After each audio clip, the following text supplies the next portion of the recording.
한 절인데요. 같이 읽겠습니다. 성경 보셔도 되고요. 앞쪽에 PPT 있는데 같이 보셔도 되겠습니다. 같이 읽겠습니다. 내 평생의 선하심과 인자하심이 반드시 나를 따르리니 내가 여호와의 집에 영원히 살리로다. 아멘. 살다 보면 문득 옛날 생각을 한 번씩 합니다. 사람들은 누구나 지난 과거에 대해서 한 번씩 되돌아봅니다. 대부분 좋은 생각만 하고 싶은데 좋은 기억과 나쁜 기억이 항상 공존합니다. 코로나로 인해서 멈췄다가 다시 시작했지만 2월에서 6월까지 우리는 4개월 동안 지난 6번 동안 시편 23편을 한 절씩 나누었습니다. 이제 그 끝에 와 있습니다. 특히 공적 예배를 재개한 이후에 한 달이라는 시간 동안 다윗의 과거와 현재 모습을 보고 오늘은 얼마 남지 않은 미래를 나누고자 합니다. 저 개인적으로 성경 말씀을 한 절씩 설교한다는 것이 말처럼 쉬운 일은 아니었습니다. 돌아서면 설교 준비를 해야 했고 말씀이 삶에 적용이 되시도록 풀어야만 했습니다. 이미 부임하기 전에 목사님께 수요 예배는 부목사님이 하셔야 됩니다. 말씀을 듣고 마음의 준비를 하고 왔으나 펼쳐져 있는 현실은 너무나도 상이하게 달랐습니다. 이기적이지만 제게 익숙한 말씀을 나누고 싶었습니다. 지금 되돌아보면 어떻게 했는지 잘 했는지 잘 모르겠습니다. 오늘 설교를 준비하면서 왜 그렇게 하셨는가 알게 됐는데 사실 그 준비를 하면서 가장 많은 은혜를 받은 사람은 바로 저입니다. 선하시고 인자하신 여호와 하나님께서 저에게 주신 은혜가 우리 산성공동체 모든 식구들에게도 동일하게 임하는 축복이 있었으면 좋겠습니다. 오늘 우리가 함께 나눌 시편 23편 6절 말씀은 두 개의 문장으로 이어져 있습니다. 내 평생의 선하심과 인자하심이 반드시 나를 따르리라, 이 한 문장하고요, 내가 여호와의 집에 영원히 살리로다, 이 두 문장이 있습니다. 원문에 보면 그 반드시라는 이 부사가 나오는데 이 반드시라는 부사는 구약 전체에서 오늘 본문에 딱 한 번 나옵니다. 한 번 나오는 것은 뭐죠? 굉장히 중요하다는 얘기입니다. 계속 반복하는 것도 중요하지만 한 번 나오는 것은 굉장히 중요합니다. 그리고 이 부사가 사실은 원문에는 제일 앞쪽에 위치합니다. 그래서 실제 원문은 어떻게 되냐면 이렇게 됩니다. 반드시 내 평생의 선하심과 인자하심이 나를 따르리다, 이렇게 고백합니다. 반드시가 무슨 뜻인지 아십니까? 국어사전을 찾아보니까요, 틀림없이 꼭 이런 뜻입니다. 조금 더 몸에 와닿도록 말씀드리면 기필코 내 평생의 선하심과 인자하심이 나를 따를 것이다라는 것을 다윗은 고백합니다. 저와 여러분들의 인생에 대해서 확신할 수 있는 것이 무엇이 있습니까? 생각해보면 사실은 아무것도 없습니다. 많이 없습니다. 하루 앞도 내다볼 수 없는 것이 우리의 인생인 것 같습니다. 그런데 다윗은 이 불안한 미래에 대해서 확신을 갖고 있습니다. 그것은 어떤 일이 있어도 틀림없이 반드시 꼭 기필코 평생 동안 주님의 선하심과 인자하심이 항상 나와 함께 하실 것이라는 것을 고백했기 때문입니다. 2차 세계대전 때 있었던 일입니다. 2차 세계대전이 지나가고 직후에 고아원에서 있었는데요, 배고프고 굶주리고 헐벗은 아이들이 오래간만에 마음껏 빵을 먹는 시간이 있었습니다. 전쟁 직후니까 얼마나 힘들었겠습니까? 그런데 이 아이들이 이상하게 배가 부르면 어떻습니까? 잠을 잘 자야죠. 그런데 밤에 잠을 잘 못 잤습니다. 그래서 심리학자가 이제 거기 와서 현장을 한번 봤습니다. 그 상황을 살펴보고 어떤 처방을 했냐면 아이들이 배불리 먹고 난 다음에 자기 전에 빵 한 조각씩을 줬습니다. 그 빵 한 조각씩을 손에 쥐었더니 신기하게도 아이들이 편안하게 잠을 잤습니다. 그 이유는 그 아이들이 매일매일 굶주리다가 오늘 하루 배부르게 먹었는데 내일 이 빵은 없어진다라는 불안감에 잡혀 있었기 때문입니다. 그래서 그 불안감을 없애주는 것은 내일 먹을 빵을 손에 쥐어주는 것이었습니다. 그래서 아이들은 안심하고 잠을 잤습니다. 우리는 손에 확실하게 잡히는 것, 그 다음에 잡힐 것만이 있는 곳을 따라서 살아가는 본성을 가지고 있습니다. 양이 푸른 풀밭에 누울 수 있는 것은 목자가 배부르게 먹여주기 때문이기도 하지만 오늘뿐만이 아니라 내일도 모레도 배부르게 해줄 것이라는 믿음이 있기 때문에 그렇습니다. 양들은 목자를 절대적으로 신뢰합니다. 그렇기 때문에 내일을 염려하지 않습니다. 그래서 편안하게 잠을 자고 걱정하거나 근심하는 일이 없습니다. 시편 23편 1절에서 6절까지는 양과 목자의 하루 일과를 보여줍니다. 더 나아가서 1년 주기의 삶을 보여주는 것 같습니다. 매일 아침이 되면 목자는 양들을 푸른 풀밭 물가로 데리고 가서 마음껏 풀을 뜯고 먹게 합니다. 배부른 양들은 풀밭이나 그늘에 누워서 쉽니다. 그러다가 점심이 되면 목자는 새로운 풀밭으로 양들을 인도합니다. 대개의 경우 새로운 풀밭은 건너편 산에 있는 경우가 많습니다. 그곳에 가려면 어김없이 산을 내려가야 합니다. 이때 목자들은 양들을 가장 안전한 길로 조심조심해서 내려오게 하고 골짜기를 통과하고 다시 산 위로 올라가게 합니다. 오후쯤 되면 새로운 풀밭에 이릅니다. 그곳에서 양들은 다시 풀을 뜯어 먹습니다. 이리와 늑대, 하이에나 같은 맹수들이 노리고 있지만 목자가 지키고 있기 때문에 어떻게 할 수가 없습니다. 그리고 해가 저물 때 목자는 양들을 데리고 집으로 돌아옵니다. 목자는 양들을 우리로 이렇게 들어보낼 때 입구에 서서 한 마리 한 마리씩 체크를 합니다. 혹시 상처가 났거나 병이 난 것 같으면 그 양들의 아픈 부위에 머리에 지난주에 말씀드렸던 것처럼 올리브 기름을 발라줍니다. 그런 다음에 양들이 그 우리 안에서 편안하게 쉬도록 만들어줍니다.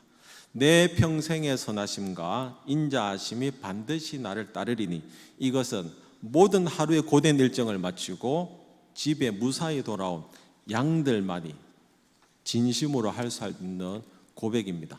내일도 모레도 양들은 위험한 길을 가야 하고 먹기 위해서 반복되는 걱정과 염려를 해야 합니다. 그러나 조금도 불안해하거나 불평하지 않습니다. 선한 목자가 어제도 내일도 모레도 항상 자신들을 돌봐주신다는 사실을 믿기 때문에 가능한 일입니다. 저는 우리 산성가족 모든 식구들이 매일매일의 삶과 평생의 삶 가운데 내 평생의 선하심과 인자하심이 반드시 나를 따르라고 고백하는 모든 식구들이 되었으면 좋겠습니다. 양들의 고백이 저와 우리 성도님들의 진실한 고백이 되기를 축복합니다. 양이 많을 때는 목자가 앞에서 인도를 해갑니다. 혹시 뒤처진 양들에게 맹수의 밥이 되지 않을까 걱정을 해서 목자는 제일 뒤쪽에 개 2마리를 따라오게 합니다. 양을 지키게 합니다. 그러면 뒤에서 오는 양들도 안전하게 목자를 따라갈 수 있습니다. 앞에서는 예수님이 우리의 목자가 되셔서 우리의 가는 길을 인도해 주시고 뒤에서는 주님의 선하심과 인자하심이 우리를 보호하며 따라오고 있기 때문에 그 무엇도 저와 여러분들을 해치지 못할 것입니다. 이 세상은 우리의 집이 아닙니다. 우리가 살고 있는 이 집은 하룻밤을 머물고 가는 임시 피난처에 지나지 않습니다. 우리는 이곳에서 임시로 거주하고 있을 뿐 주님 계신 하늘나라가 우리의 영원한 집임을 고백할 수밖에 없습니다. 양들이 겨울이 되면 본래 우리로 돌아가듯이 우리도 때가 되면 주님의 품으로 가게 되어 있습니다. 영원한 집으로 가게 됩니다. 그래서 시편 23편 6절 마지막은 내가 여호와의 집에 영원히 살리로다 이렇게 끝을 맺습니다. 사람들은 영원한 것을 찾습니다. 원합니다. 그래서 안전한 곳을 만들려고 하고 요새와 같은 곳을 만들려고 합니다. 제일 안전하다고 하는 미국 대통령의 경호 차량도 비행기도 영원하지 않습니다. 우리가 살아가는 인생에 영원한 것이 있겠습니까? 코로나 바이러스 보이지 않는 하나 때문에 온 세상이, 온 지구가 어떻게 할 줄 모르고 있습니다. 자신이 건재할 것만 같았던 사담 후세인도, 빈 라덴도, 카다피도, 김일성, 김정일도 요새와 같은 곳을 만들었으나 흐르는 세월 앞에 그들은 어김없이 눈을 감을 수밖에 없었습니다. 전 세계에서 가장 안전한 곳은 그 어디에도 없습니다. 영원한 곳은 여호와 하나님의 집밖에 없기 때문에 그렇습니다. 그래서 시편 84편 10절은 이렇게 고백합니다. 표준 세번역 성경입니다. 이렇게 되어 있습니다. 주의 집들 안에서 지내는 하루가 다른 곳에서 지내는 첫날보다 낫기에 악인의 장막에서 살기보다는 하나님의 문지기로 있는 것이 더 좋습니다. 이렇게 시편 기자는 고백합니다. 그리고 127편 1절에 시편 기자는 이렇게 고백합니다. 주님께서 집을 세우지 아니하시면 집을 세우는 사람의 수고가 헛되며 주께서 성을 지키지 아니하시면 파수꾼의 깨어 있음이 헛된 일입니다. 이렇게 고백합니다. 언젠가는 돌아갈 곳이 있는 사람과 없는 사람의 차이는 현재와 미래를 보는 것이 다르기 때문입니다. 불안한가 여유가 있는가, 그곳은 내가 영원히 거할 곳이 있는가 없는가의 방점이 있습니다. 이 땅에 오셔서 우리를 위해 죽으시고 선한 목자로 인해 영원히 우리가 돌아갈 곳을 예비해 주신 주님이 계시기에 우리는 흔들리지 않을 수 있습니다. 저와 우리 성도님들이 미래에 대해서 걱정하거나 불안해하지 말아야 할 이유는 선하신 인자하신 예수님이 우리를 인도해 주시고 영원히 집에서 살 수 있게 거처를 마련해 주셨기 때문입니다. 이 생에서 삶이 끝이 난다면 얼마나 슬픈 일이겠습니까? 우리 이 땅에서의 사망은, 죽음은 하나님 품으로 가는 또 다른 영원한 새로움이 시작되기 때문에 그렇습니다. 6절 말씀 다시 한번 읽겠습니다. 같이 한번 읽겠습니다. 6절입니다. 읽겠습니다. 시작.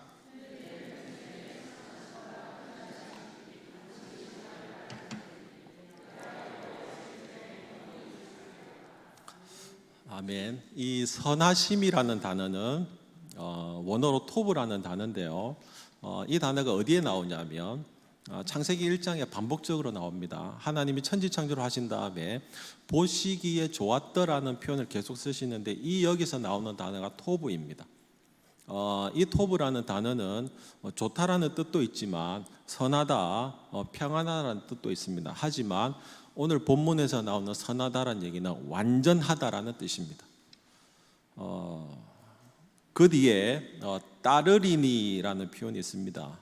내 평생의 선하심과 인자하심이 반드시 나를 따르리니, 이 따르리니는 추격한다라는 의미를 가지고 있습니다. 마치 범죄자를 추격하거나 전투기가 쫓아가서 미사일을 쏘면 끝까지 찾아가서 목표물을 찾아가듯이 시인은 자신이 어디에 있든지 하나님이 자신과 함께 하신다는 것, 선하신 인자하신 주님이 나를 끝까지 추적해서 지켜주신다는 것을 고백하는 것입니다. 성경에서 나를 따르리니 이 표현은 미국의 FBI나 CIA가 타겟을 정해놓고 무슨 일이 있어도 따라가지 않습니까? 끝까지 완전히 종료될 때까지 찾아가는 것을 말합니다. 하나님의 선하심과 인자하심이 FBI나 CIA가 추적하듯이 우리를 쫓아오듯이 완전히 우리를 보호해 주신다라는 뜻입니다. 그래서 시편 23편 6절 말씀을 의역을 하면 이렇게 할 수 있습니다. 내 평생에 완전하신 하나님의 인자하심이 기필코 나를 끝까지 따라 붙으리니 내가 여호와의 집에 영원히 살 수 있다. 이렇게 의역할 수 있습니다. 오늘 설교의 제목은 책임지시는 하나님입니다. 영상을 보시고 말씀을 또 나누도록 하겠습니다.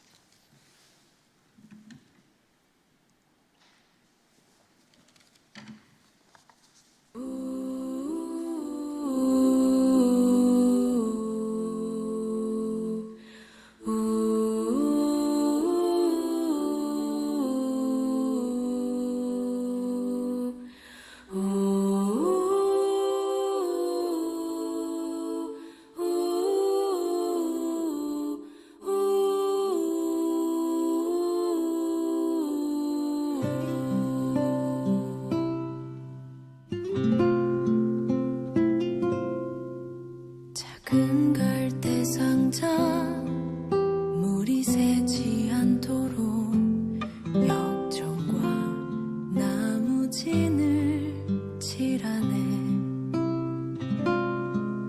어떤 맘이었을까 그녀의 두 눈엔 눈물이 흐르고 흘러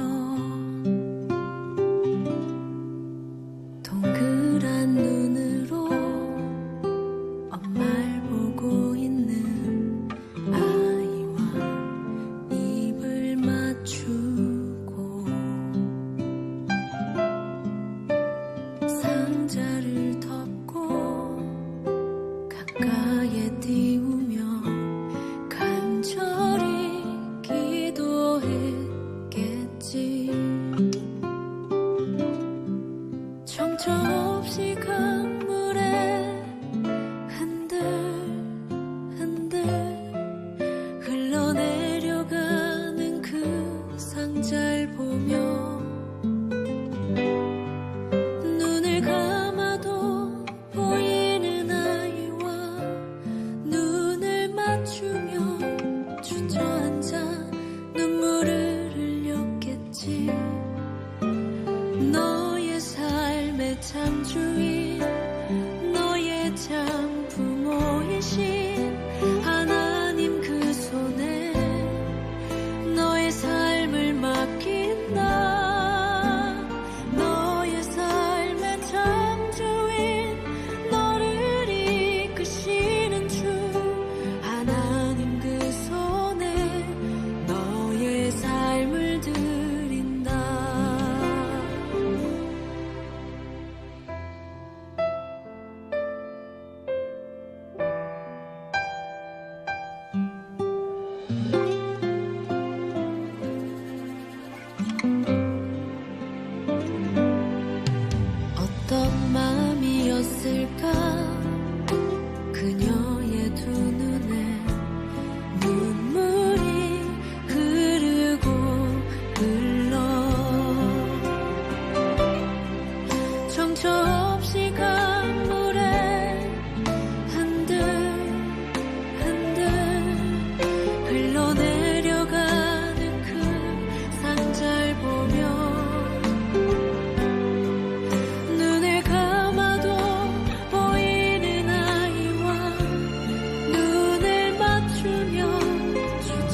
봤던 찬양은 요게벳의 노래입니다.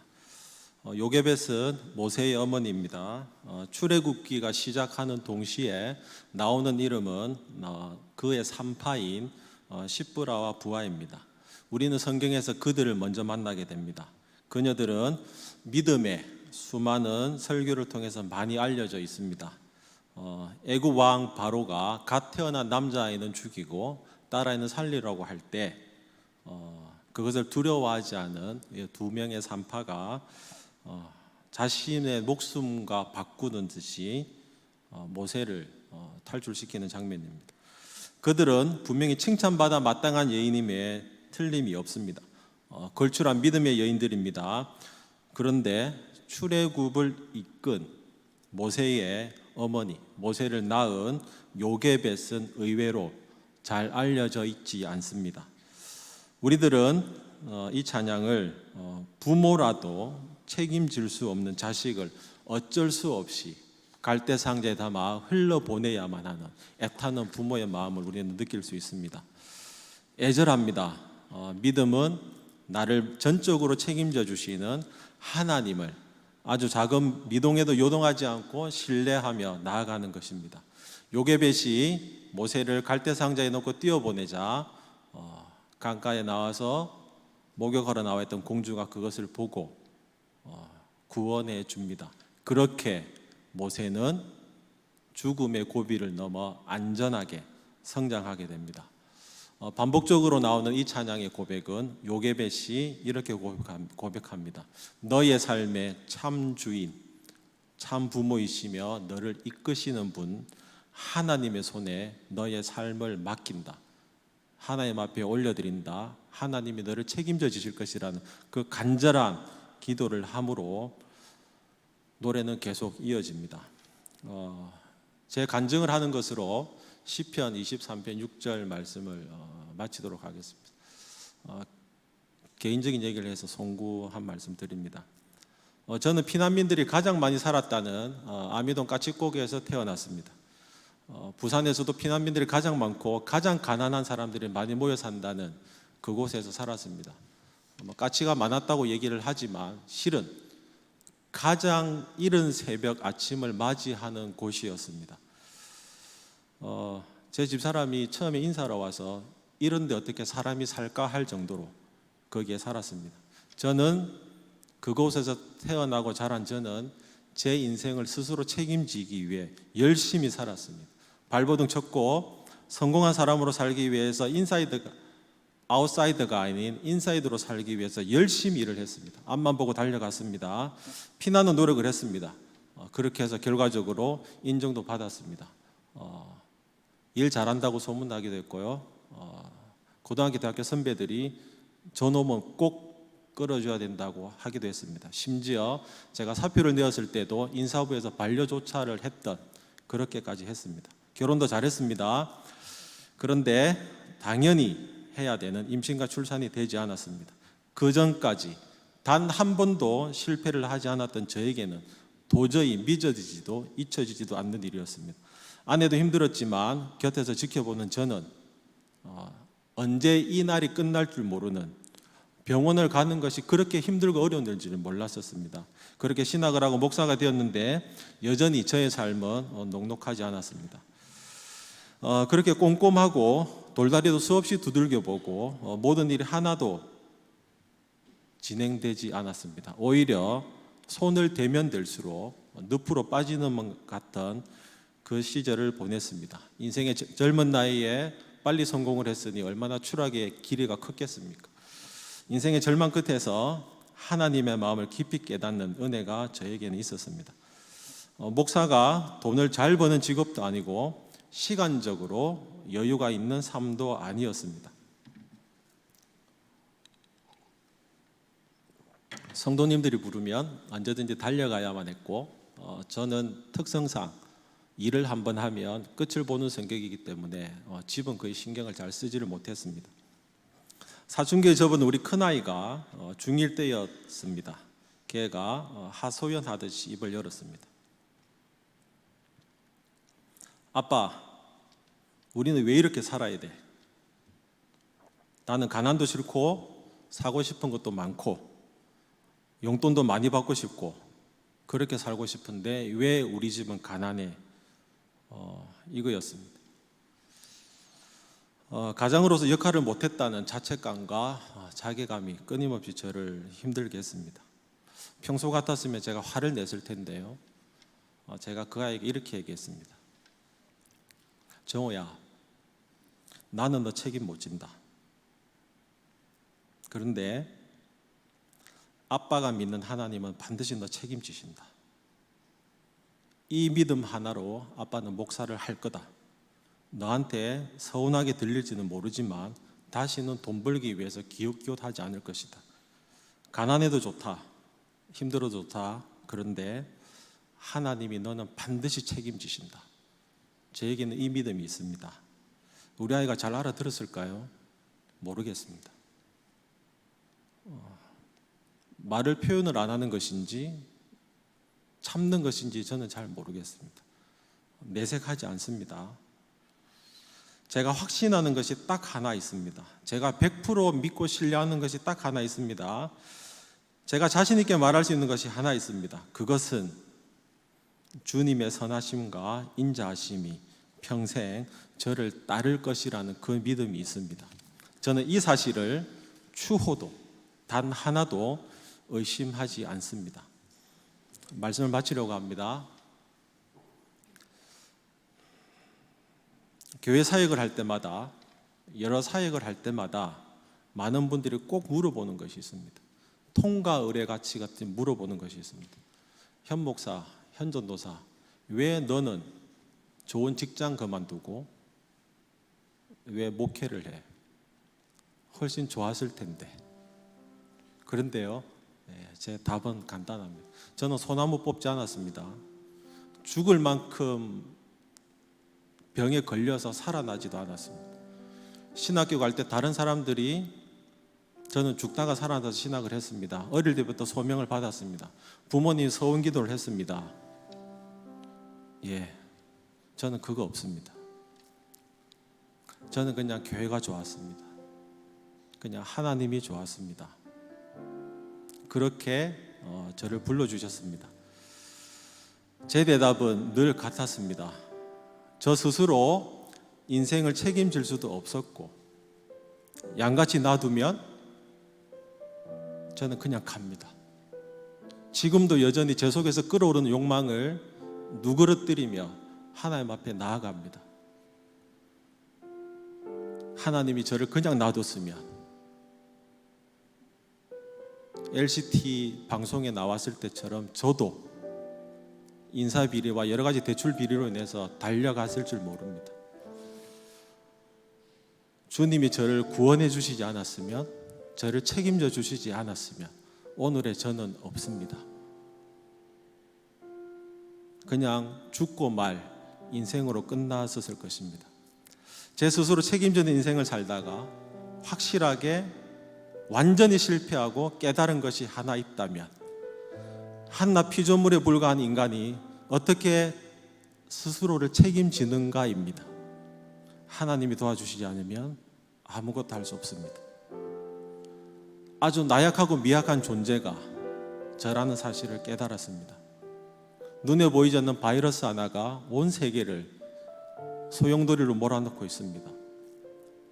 독감이 와도, 두통이 와도, 손이 하나가 골절이 되어도, 허리가 아파도 제가 할 수 있는 것이 많이 없습니다. 성경에는 두려워 말라라는 단어가 정확하게 365번 나옵니다. 매일매일 두려워 말라. 내가 너와 함께한다. 내가 너를 반드시 기억한다. 그리고 내가 너를 지명해서 불렀다라고 하나님은 여전히 말씀하십니다.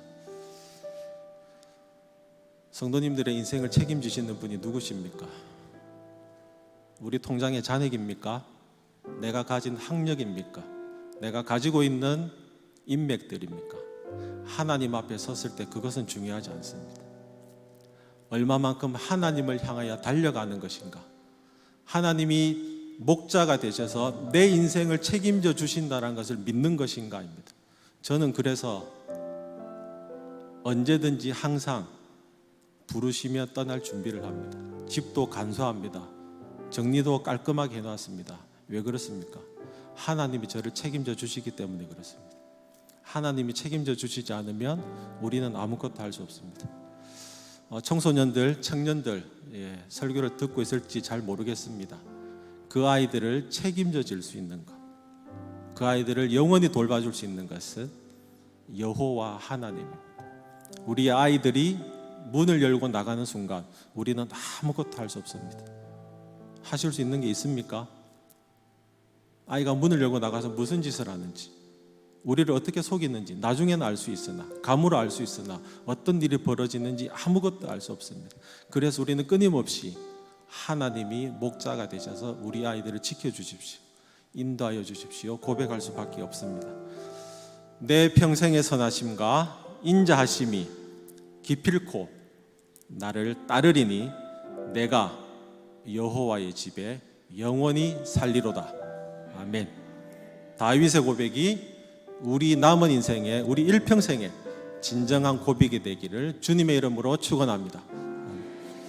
아무것도 두려워 말라 찬양하고 기도하며 나아가겠습니다.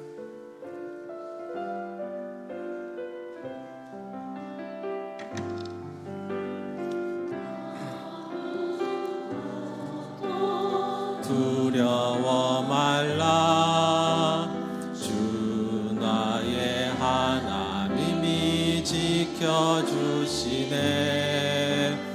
놀라지 마라, 겁내지 마라, 주님 나를 지켜주시네. 우리 마음을 다해서 고백하겠습니다. 아무것도